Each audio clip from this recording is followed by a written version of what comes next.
I know you guys watch these videos to relax or at bedtime, so before starting I would like you guys to subscribe the channel and let me know in the comments down below from where and at what time you are watching this video. Let's begin. Welcome to a story that hides in the shadows of closed shops, behind mannequins that seem to breathe, and in the echoes of empty escalators. Tonight, we dive into a chilling tale of one man and one mall that should have stayed shut forever. This is the Night Mall. Jason Mallory was a 29-year-old night security guard, recently hired to watch over the newly renovated Westdale Plaza Mall. It had been shut for 5 years after a mysterious fire in the food court, killing 3 people. The mall was now fully restored, but something about it felt off. Locals still whispered about the fire. Some said it wasn't an accident. Jason didn't care much for ghost stories. He needed the money. Recently divorced and behind on rent, he accepted the night shift, 10 p.m. to 6 a.m., 5 nights a week. His first shift was on a Monday. The lights flickered as he entered. The cleaning crew left. He was alone. The first night went mostly fine, except around 2:33 a.m., when Jason heard what sounded like a child laughing. He checked the security feed. Nothing. He walked the mall. Nothing. As he passed the old toy store, he noticed a rocking horse, gently moving. But the store had been closed for years. He shook his head. "Must be air vents," he muttered. Still, something gnawed at his gut. On his third night, he noticed something in the women's clothing store. A mannequin had shifted positions. At first, it stood near the window. Now it was by the changing rooms.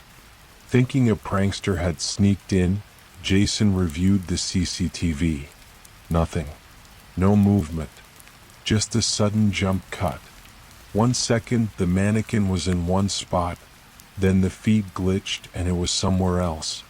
That night, he dreamed of mannequins whispering in voices that sounded like his ex-wife. Jason grew curious. He asked the day staff about the fire. One older janitor, Curtis, finally spoke. They said it started in the food court, but before that, weird things happened. Employees hearing voices, seeing shadows. One woman swore her reflection winked at her.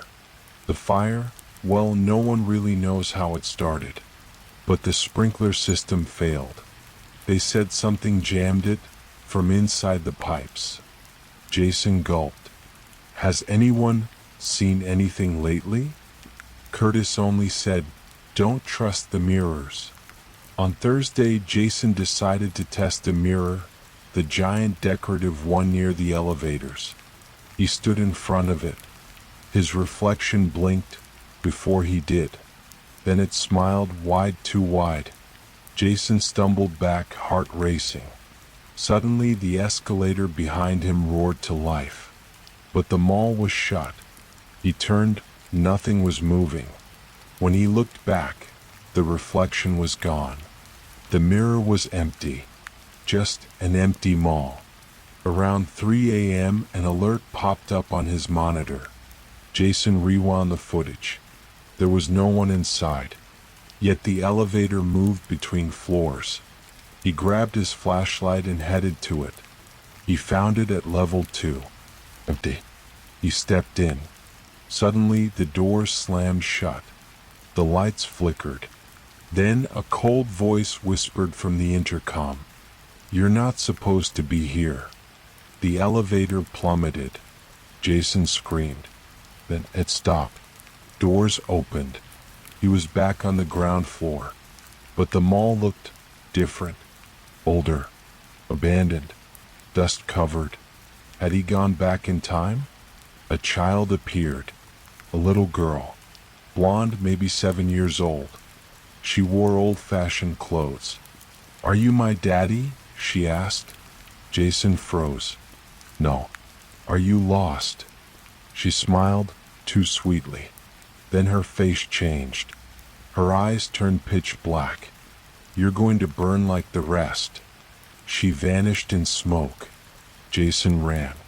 Suddenly, alarms blared. Smoke filled the mall. Jason could see fire pouring from the food court. He tried to escape, but the exits were gone. No doors, just walls. Then laughter. Hundreds of voices. He turned and saw the mannequins, all of them walking toward him. Some were on fire. Some had human eyes. He passed out. Jason woke up in a hospital bed. Curtis sat beside him. "You were found unconscious outside the mall," he said. "You were screaming, saying the glass is watching. You've been out for 2 days." Jason asked about the mall. Curtis stared. "There is no mall." Jason blinked.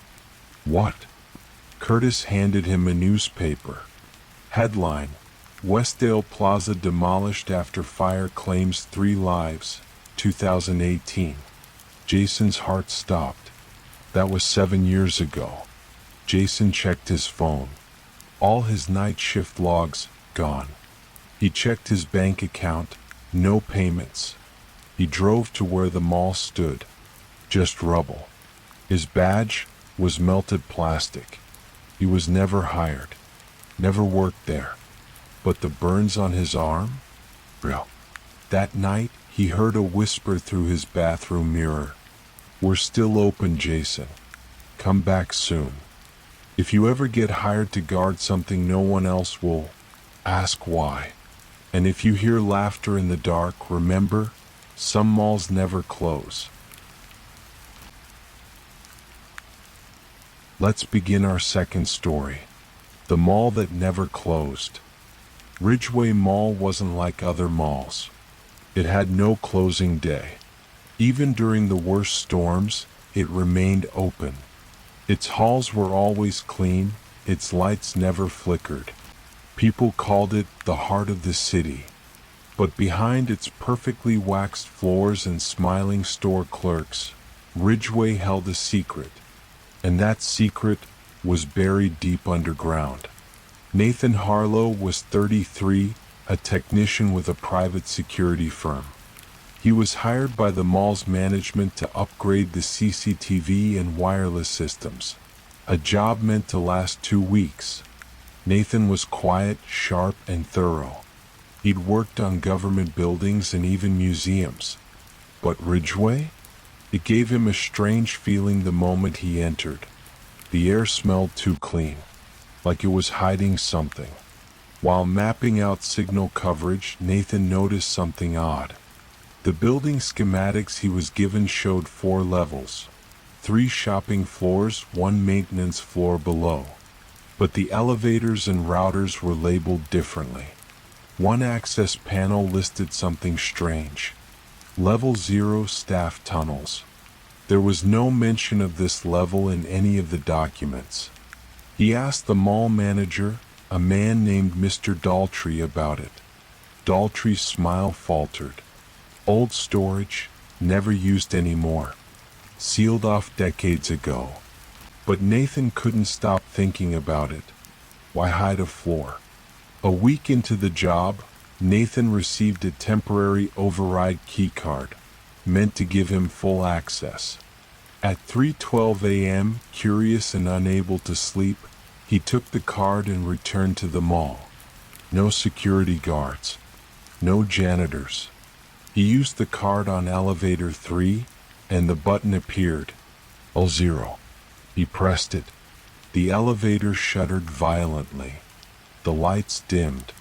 Then it began to descend, much longer than expected. When the doors opened, the hallway before him wasn't part of any modern building. It looked ancient.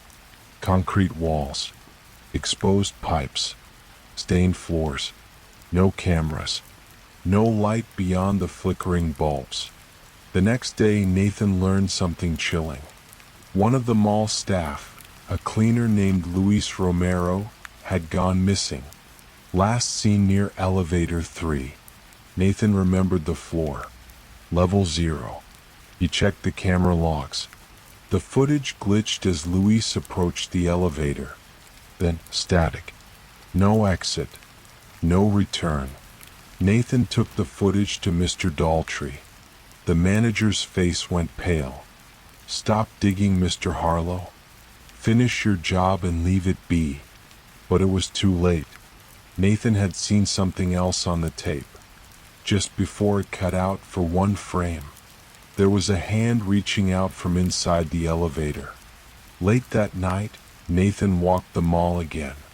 It was past 2 a.m. All shops closed. Lights dimmed.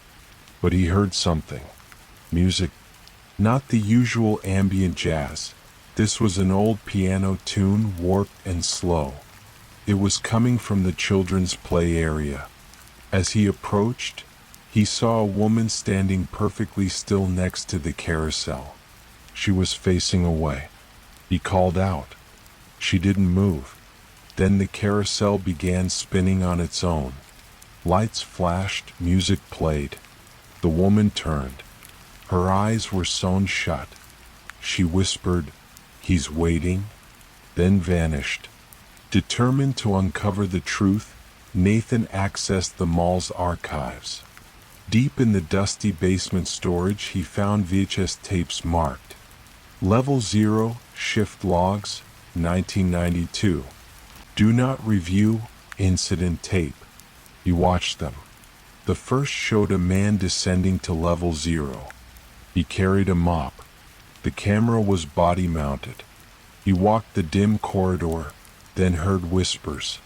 He turned a corner and screamed. Something grabbed him. A tall, contorted shadow with no eyes, just rows of teeth. The tape cut out. Nathan couldn't sleep that night. Nathan tracked down a former mall worker, Gerald Klein, now 78. Gerald spoke with shaking hands. Back then, they tried to make level 0 a maintenance floor. But it was built on bad ground. They uncovered something. Some say it was part of an older building. Others say it wasn't built by us at all. Nathan asked, "What happened down there?" Gerald looked at him and whispered, "They opened a door, and it never closed." Nathan descended again. This time he went deeper into level 0. The air was colder, the lights dimmer. Then he saw it, at the far end of the corridor, a massive steel door, rusted, no handles, but his head began to throb. A whisper, "Come inside, Nathan." The walls began to breathe. The ceiling cracked. The pipes bled. He turned to run. And standing behind him was Luis Romero, eyes black, mouth sewn shut. Nathan ran, but the elevator no longer worked. Every corridor looped. Time bent. At one point, he found a hallway lined with mannequins, all wearing mall uniforms. One moved, then another. They began to chant, "The mall never closes." He passed out. He awoke outside the mall. It was morning. A man in a dark suit approached. "You've seen it? That's unfortunate." They wiped his security footage, deleted his access. "Level 0 is not real," they told him. "Ridgeway Mall is a safe place." Nathan left town. A month later, Nathan received a package. No return address. Inside, a photo. It was a still from a security camera. It showed him, standing in front of the level 0 door, smiling. He never remembered smiling. He never went back to Ridgeway Mall. But sometimes late at night his TV flickers, and he hears that same carousel music, soft, calling him back. And if you ever find yourself in a mall after hours, and the elevator shows a button that shouldn't exist, don't press it. You may not come back.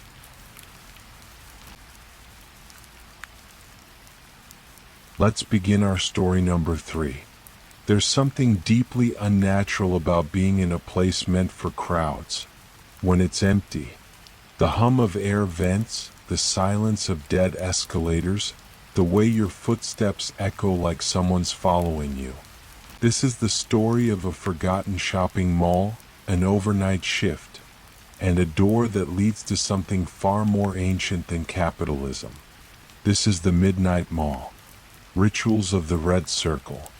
Claire Jennings, a 25-year-old college dropout working part-time as a night cleaner at Crimson Pines Mall. Once a major attraction in the late 90s, now mostly abandoned, home to a few stubborn shops and a lot of dust.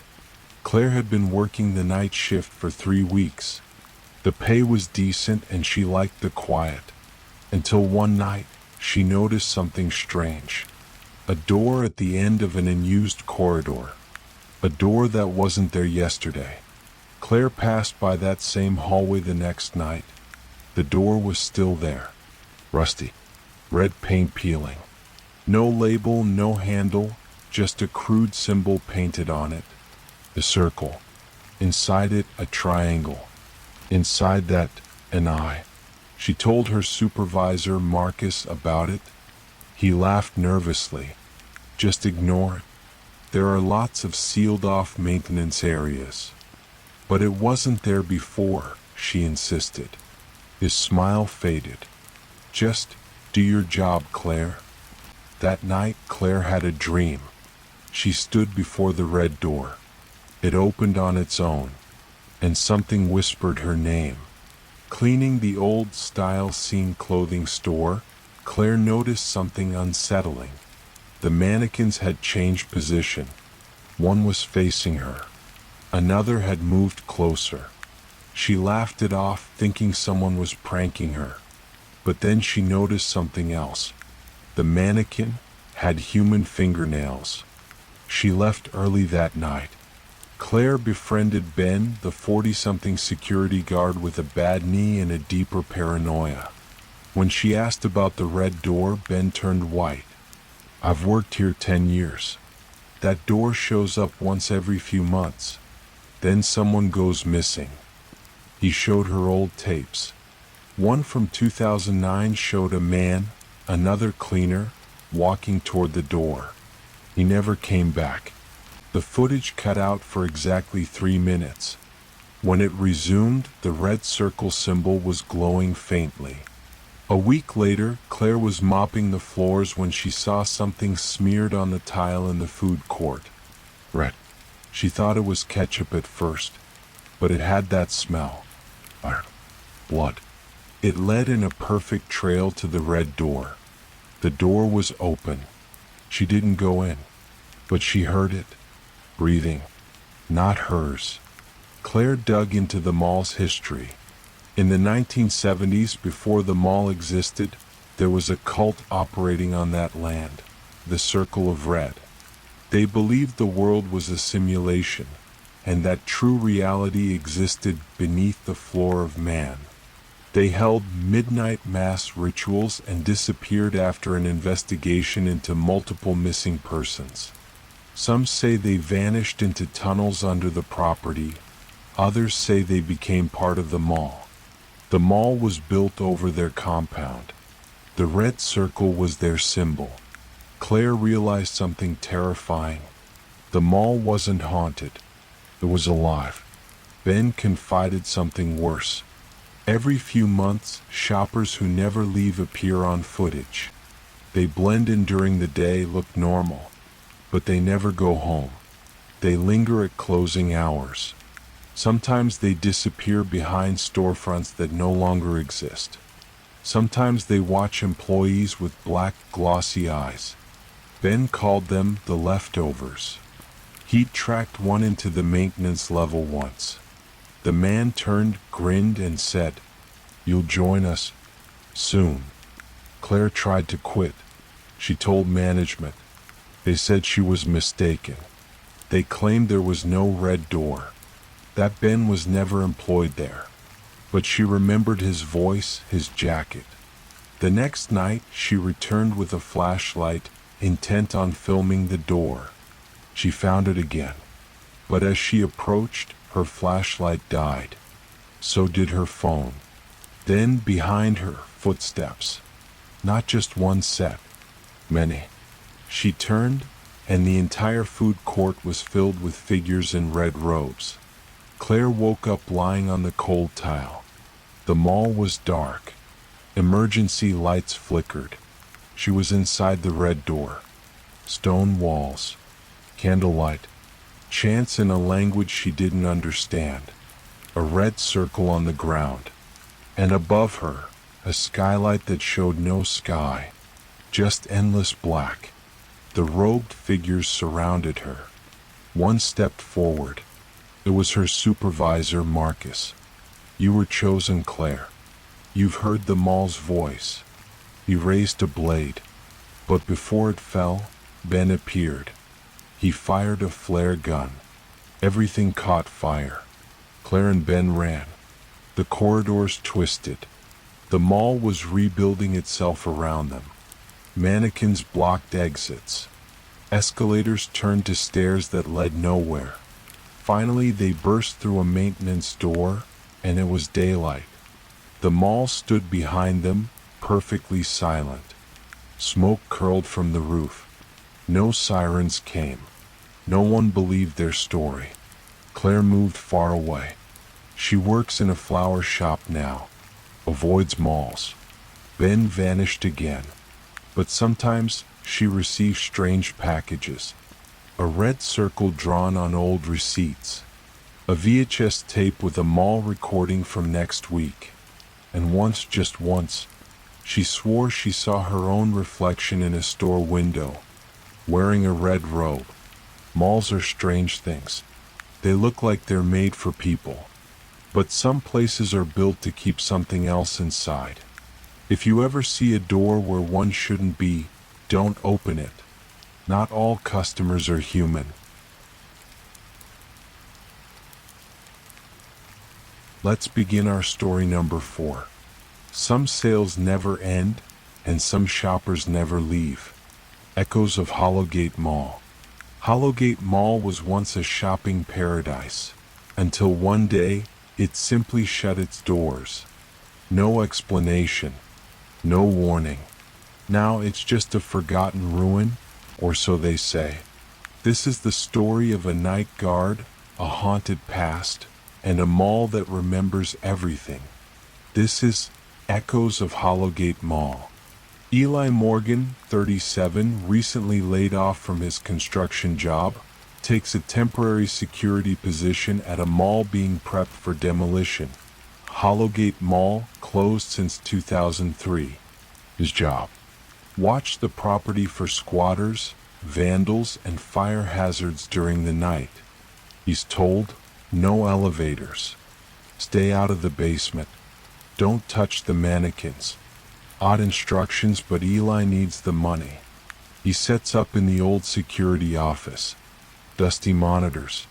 Static-filled feeds. Half the cameras don't work. At 2:14 a.m., one monitor flashes on. Camera 6, food court. There's someone standing still. He radios the other guard. No response. When he gets there, the food court is empty.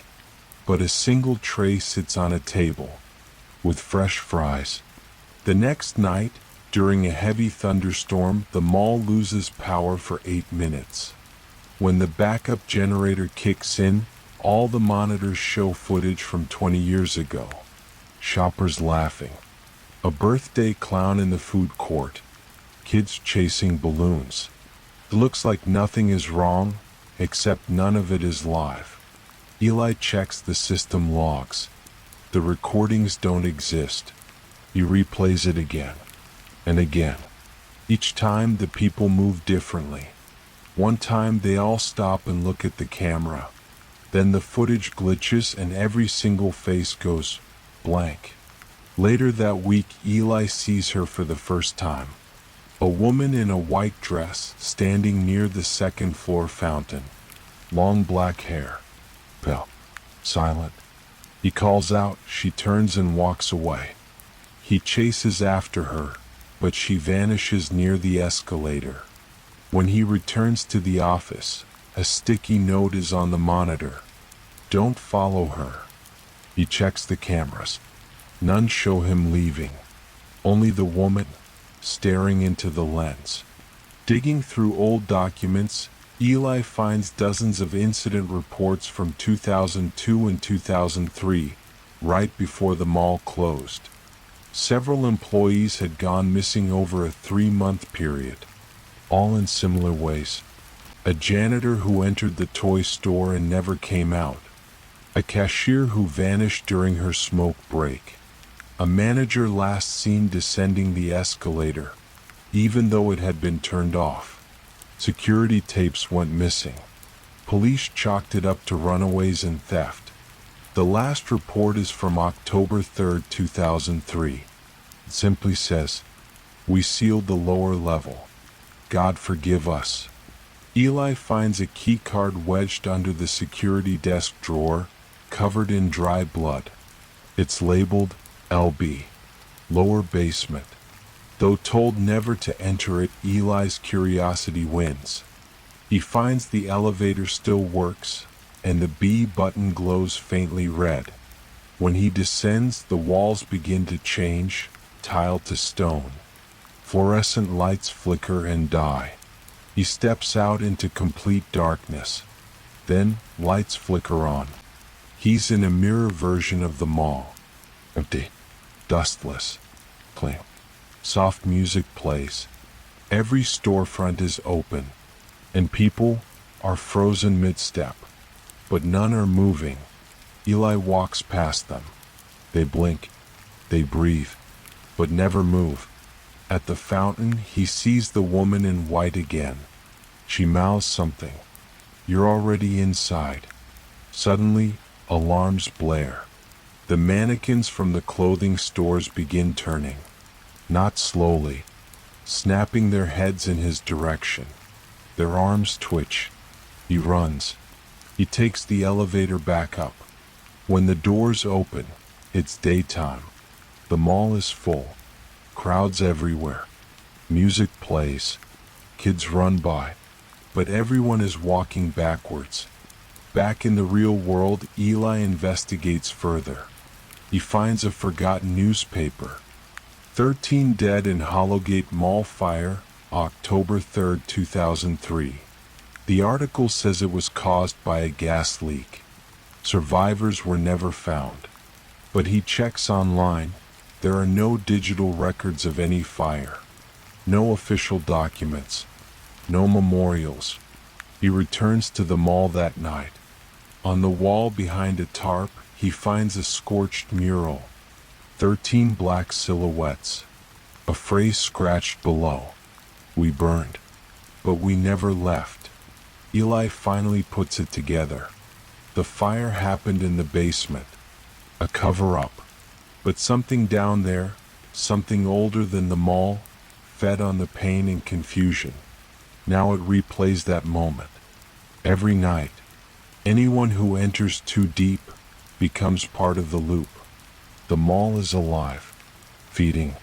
He tries to quit, but when he goes to leave town, every road leads him back to Hollowgate Mall.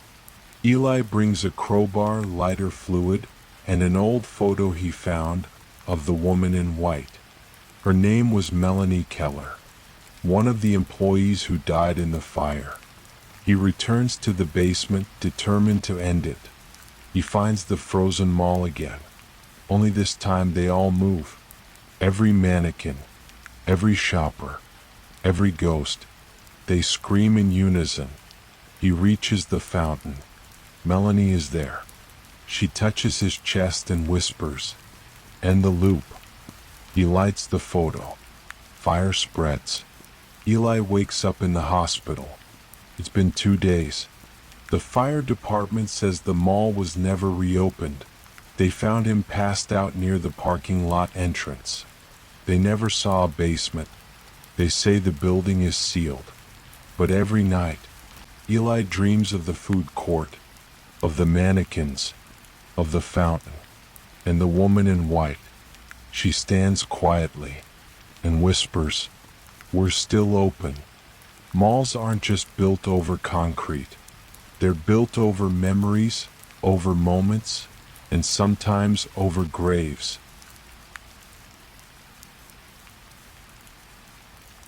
Let's begin our story number 5. Every mall has mirrors. Fitting rooms, makeup counters, glass surfaces. But have you ever noticed your reflection doing something it shouldn't?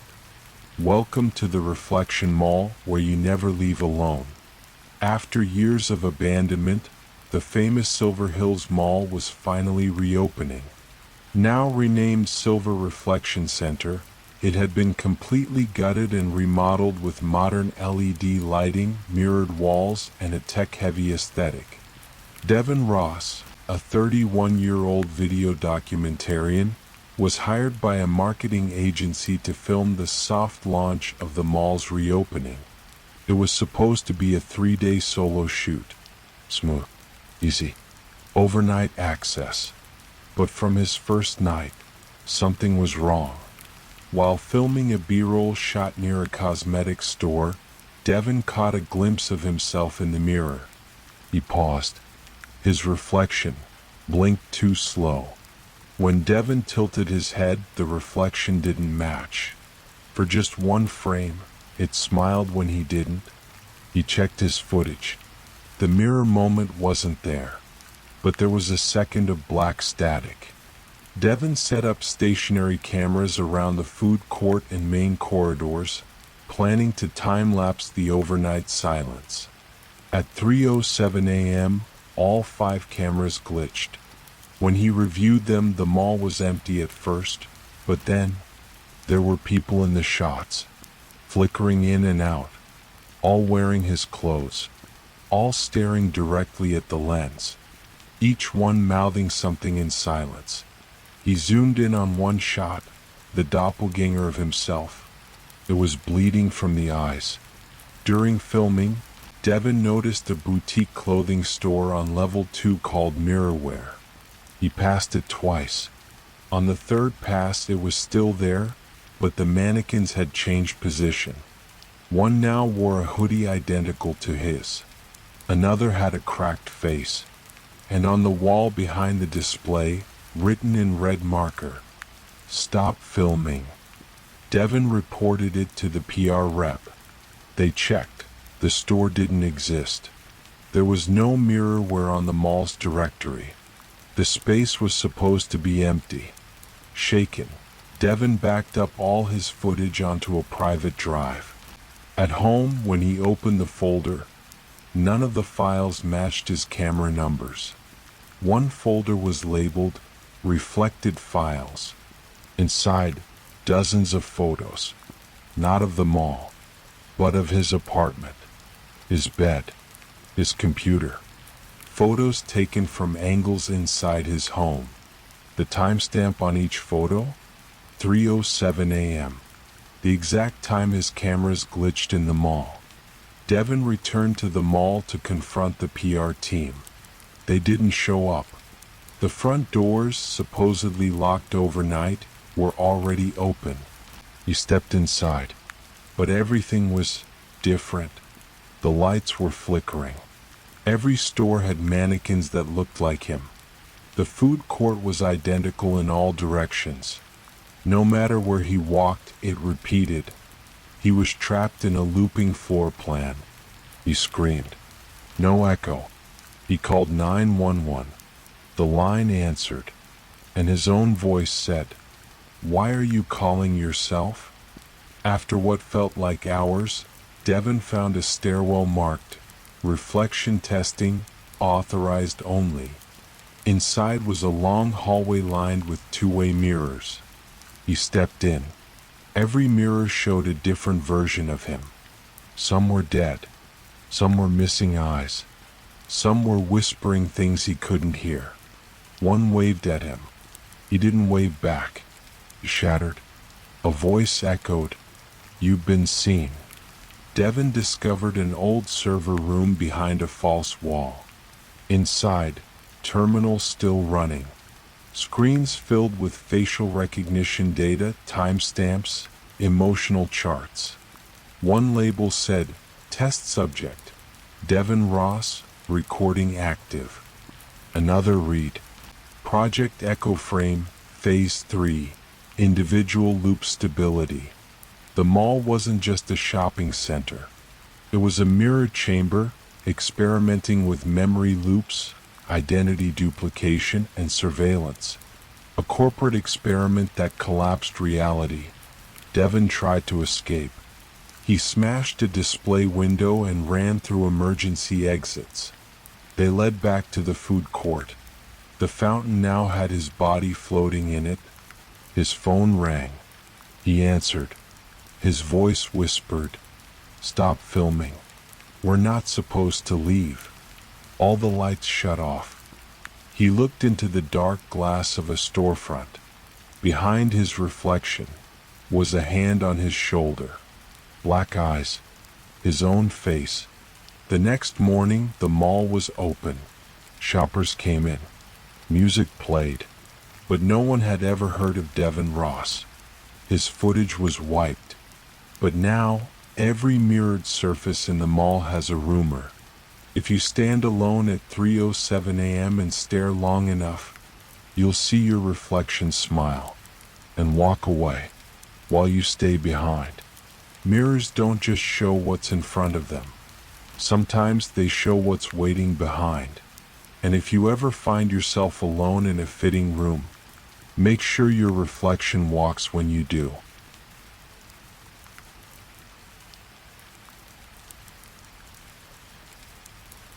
Let's begin our story number 6. They say if you enter the old arcade under Hollowbrook Mall at the stroke of midnight, the games turn on by themselves. But they're not for fun. And you're not the only one playing.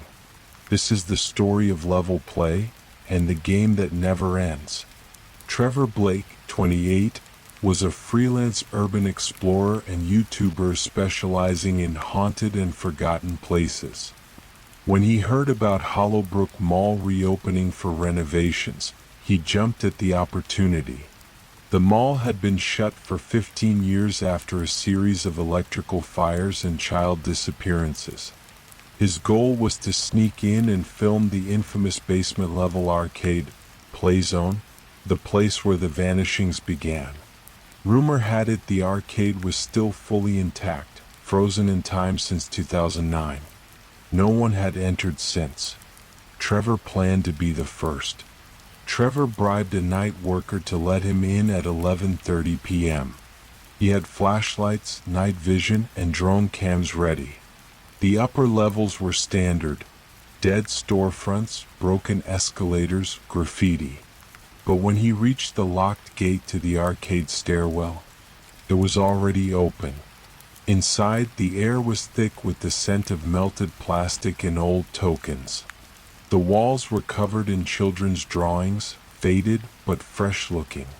As he descended, the power surged. The lights in the arcade flickered on. Every screen lit up. No one was there, or so he thought.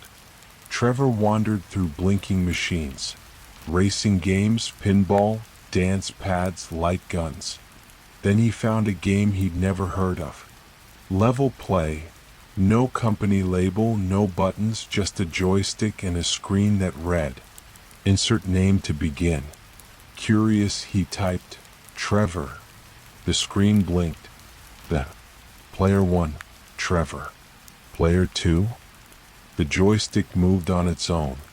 Suddenly, the entire arcade dimmed, and a voice spoke from the speakers. No pausing, no quitting, just survive. Trevor heard a sound behind him. He turned and saw a child-sized animatronic rabbit, its eyes flickering red, dragging a toy hammer. The arcade darkened again. The exit behind him disappeared. The lights above glowed. Round 1. Find the key. Trevor ran between aisles, lights buzzing above.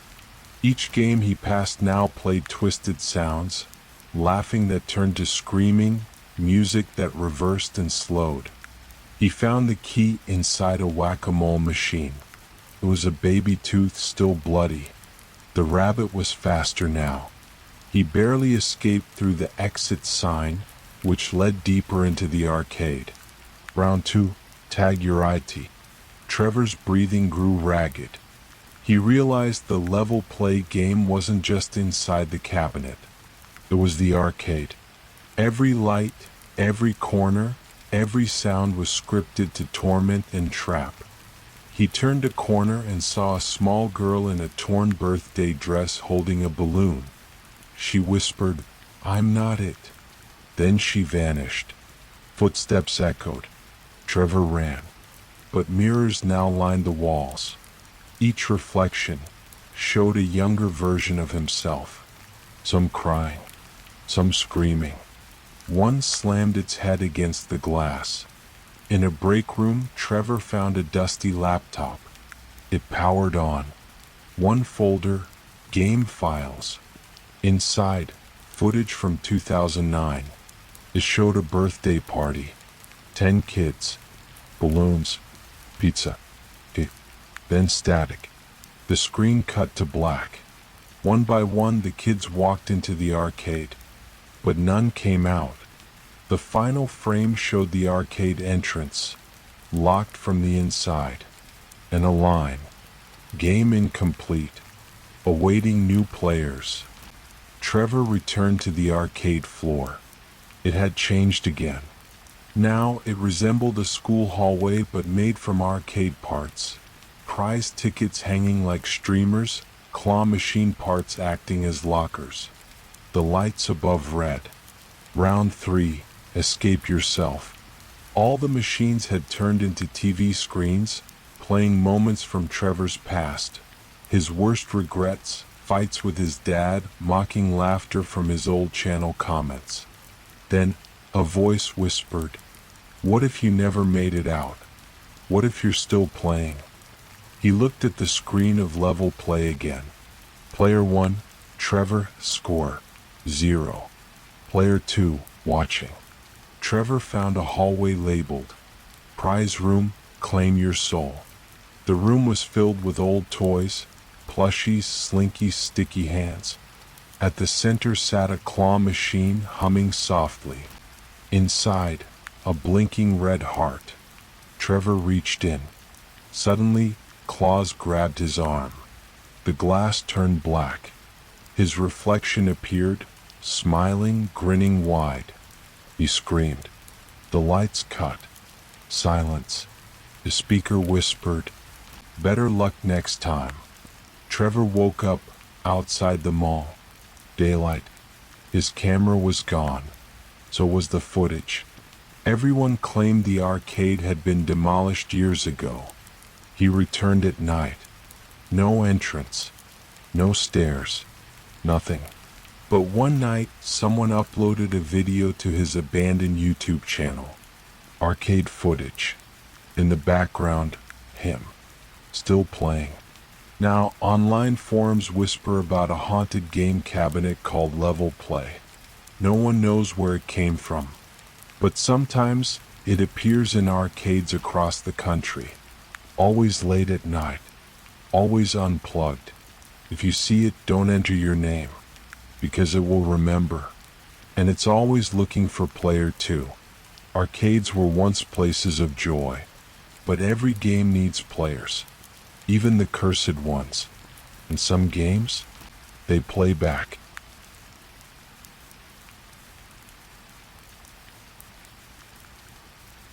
Let's begin our story number 7. They closed the mall in 1997 after the incident. No one talks about what really happened, and no one expected it to reopen. But now it's back, remodeled, rebranded, and filled with lights again. The only problem? Remembers you. This is the story of Maplefield Mall and the horrors waiting inside its walls. Samantha Sam Rivers, 35, was a journalist known for covering ghost towns and forgotten places. When she got the press invite to attend the Maplefield Reborn media preview, something stirred in her memory. She had been there as a child, the week before it closed. But she couldn't remember why. The invite said, "Come experience your past again." The mall had been renovated with retro 80s and 90s aesthetics. Neon lights, vintage food courts, and even fake storefronts made to look like the good old days. But Sam's instincts told her something was off.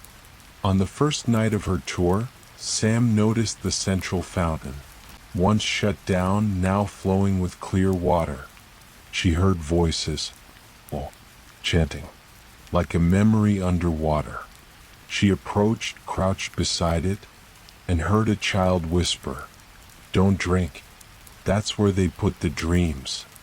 When she looked around, she was alone. The fountain's base shimmered, and for a second she saw herself as a child, staring back. Though the mall was open, one wing was blocked by metal barriers and caution tape. Sam asked about it. The manager laughed nervously. "Oh, we haven't finished renovating that side. It's still sealed off." But Sam remembered that wing had the toy store.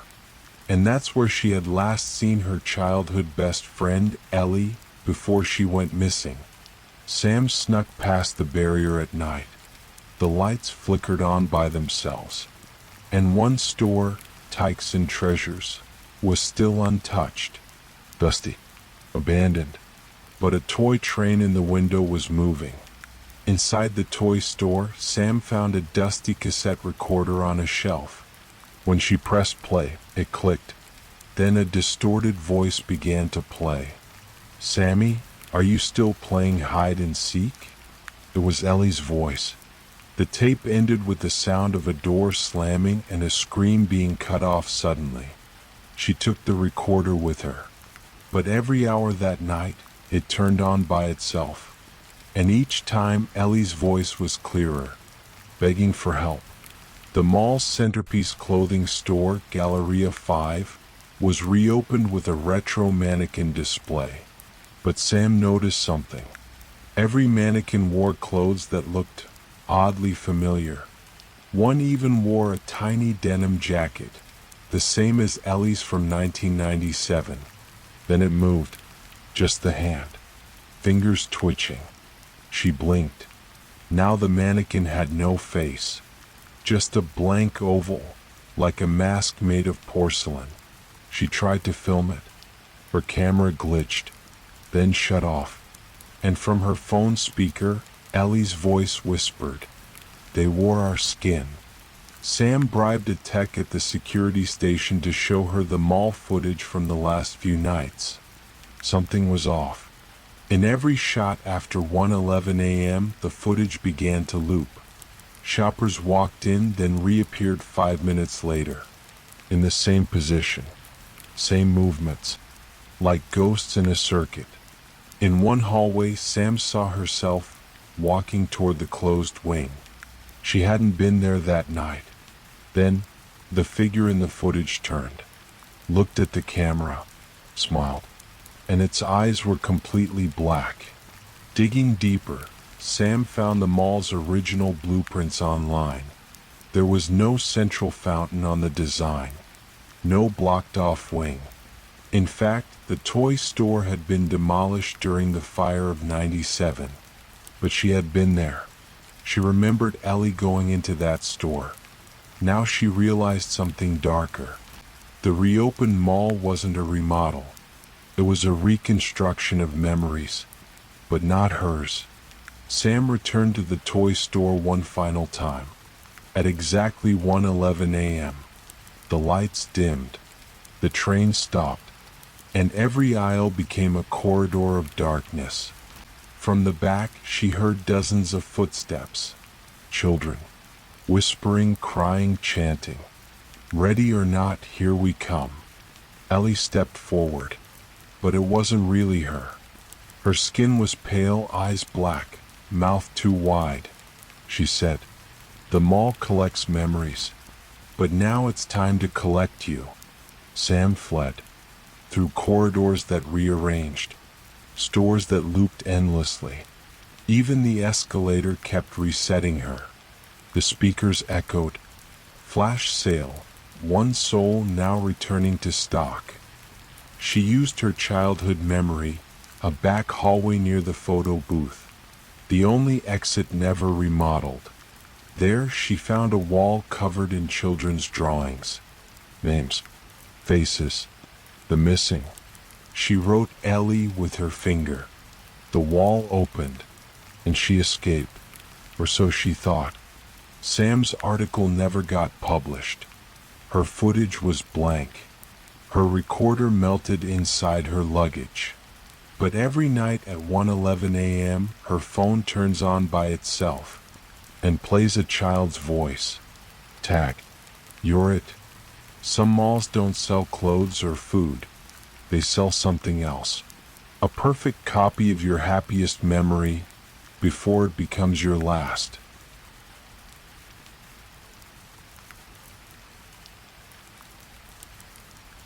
Let's begin our story number 8. Beneath every mall is a skeleton of concrete and corridors, loading bays, maintenance tunnels, mechanical rooms. But sometimes there are levels not in the blueprints, levels that aren't real, until you press the wrong button. This is the story of floor -5 and the people who never returned. Nathan Drew, a 42-year-old night technician, was assigned to inspect the freight elevators at Vale Ridge Mall, which was about to undergo demolition. The mall had been sealed for years, but power was still active in certain areas, and rumors swirled online about people sneaking in and never coming back. During his inspection, he found something strange. In the service elevator, beneath the usual B2 button, there was a faint scratched-out circle. A hidden button. With pressure it clicked, going down. The elevator descended longer than it should. The screen flickered. B3. B4. -5. The doors opened. No lighting. Concrete hallways. Cold air. Damp. The mall's floor plans didn't go below B2. No one had even heard of -5. He walked forward. Graffiti lined the walls, some ancient, some fresh. Don't talk to them. Time is a lie down here. Cover the mirrors. Then he saw it, a long-abandoned janitor's closet with the light on inside. He opened it. There was a mirror. And in the reflection, he wasn't alone. Nathan stared at the reflection. It was him, but older. Eyes sunken. Pale. Drenched in sweat. The reflection smiled and whispered something he couldn't hear. He turned. No one was there. But on the wall, a sentence had appeared. It watches through us. He ran back to the elevator. Press G. Nothing. Pressed every button. The screen read, Error. User still present. From the hallway, footsteps echoed. Rhythmic. Heavy. Coming closer. He ducked into a stairwell. It led deeper. Impossible depth. There he saw others. People in mall uniforms from decades ago. Eyes glowing faintly, standing perfectly still. Each murmured. We clocked out, but the shift never ended. Nathan tried to run past. One turned and followed. Not running. Just walking. But no matter how fast Nathan moved, it never got farther away. He smashed open a maintenance door and hid in darkness. He found a small security room, lights buzzing. Inside, shelves of old VHS tapes, all labeled with dates and employee names. He played one. It showed a man sitting in that same room, talking to the camera. I got stuck on -5. Time loops. Can't find the elevator. Don't trust the mirrors. And if you see someone that looks like you, it's not. The tape ended with the man screaming, I left myself here. I left myself here. The screen went black. Nathan wandered through an empty department store. Everything was untouched. Vintage signage, mannequins, displays for brands that didn't exist. He saw an escalator going down, even though he was already 5 levels beneath the mall. The sign above it blinked. Customer service below. The escalator was running. He stepped on. It didn't end. He checked his watch. 10 minutes passed. The escalator just kept going. Below him, the dark lit up. He was entering something else entirely. The escalator finally stopped at what looked like an enormous showroom. Endless rows of fake mall storefronts. Plastic families sat frozen in food courts. Mall speakers played looping elevator music, warped and broken. He wandered through the glass storefronts. In one he saw himself, standing and staring back. Only this version wore a name tag, Nathan Manager. Stepped out of the store. "You weren't supposed to come back," it said. Then it lunged. Nathan awoke. Back at the elevator. Lights dimmed. He thought it was a dream until he saw his own blood on the floor. He checked the elevator screen. Current level, -5. Time? Status, unresolved. The voice returned. "Please return to your assigned section." Suddenly, the hallway in front of him rearranged, shifting walls, false doors, lights blinking in Morse code. He ran for the stairwell, but it now led upside down, and through the mirrored wall at the end he saw himself again, this time whispering, "We are your memory now." In a final attempt to escape, Nathan made a deal with himself, or rather, the thing using his image. It offered him freedom, on one condition. Someone must take your place. He refused. It smiled. "You've already recorded the new welcome message." A nearby speaker played. "Welcome to Vale Ridge Mall. Sublevel floor management is here to assist." It was his voice. The mall had absorbed him. He was now part of its system. Weeks later, the demolition crew began dismantling Vale Ridge Mall. They noticed a freight elevator acting strange. Kept going down on its own. Someone pressed it once and vanished. No trace. But now, a new internet urban legend circulates. If you find a mall elevator with a scratched out button, don't press it. That's sublevel -5. You won't come back. And deep beneath the concrete, a voice still plays on loop. "Thank you for visiting. Your shift begins now." Malls were built for shopping. But beneath every mall, something waits to be remembered. Don't go too far down, or you'll find yourself still working forever.